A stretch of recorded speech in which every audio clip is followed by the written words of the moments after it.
Jeudi 24 juin, tous est officiellement arrêté pour les 5 passagers du Titan, le sous-marin proche du Titanic. Parmi eux Paul-Henri Narjolet. Proche de l'océanologue, James Cameron s'est exprimé, choqué.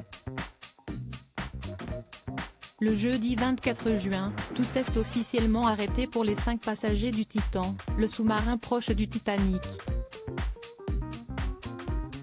Nous pensons maintenant que les passagers sont perdus, a communiqué, quelques minutes avant la conférence de presse des gardes-côtes, la société OceanGate, par communiqué. CNN a confirmé dans la foulée que les débris sont ceux de la coque extérieure du bateau. Vu l'environnement dans lequel se trouvait le sous-marin et étant donné les débris, CST apparemment une implosion lors de la descente, moins d'1 heure après son départ, qui aura coûté la vie des hommes à bord du sous-marin Titan, parmi lesquels Paul-Henri Narjolet, scientifique français, qui avait été le directeur de l'une des premières missions de recherche sur l'épave du Titanic, Shahzada Dawood, accompagné de son fils Sulman, 19 ans, milliardaire pakistanais proche de Charles III. Un drame qui a vivement fait réagir, notamment LNC. Une situation qui a retenu l'attention du monde entier durant quelques jours et bien sûr celle de James Cameron, réalisateur du film Titanic. À l'instar du monde scientifique choqué et triste de perdre l'un des siens, en la personne de Paul-Henri Narjolet, James Cameron était lui aussi proche du Français passionné par le Titanic depuis de nombreuses années. CST sur ABC News que l'Américain s'est exprimé, se disant choqué et frappé par des détails qui font froid dans le dos. Cette zone, il la connaît mieux que personne.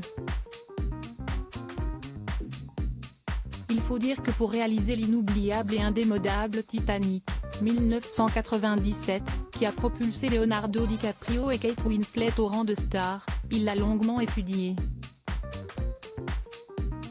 Les langues se délient alors, James Cameron a pointé du doigt plusieurs erreurs et n'a pu s'empêcher d'établir un parallèle entre le Titanic et le Titan.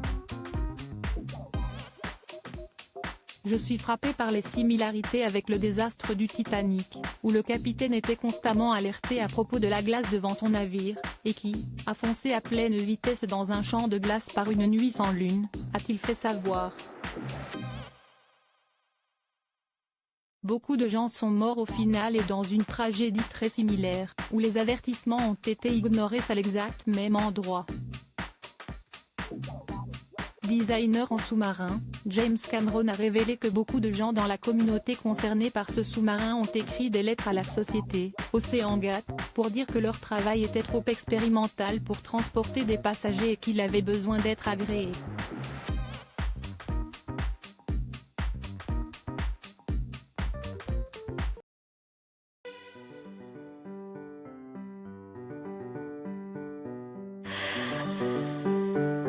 The man I love just had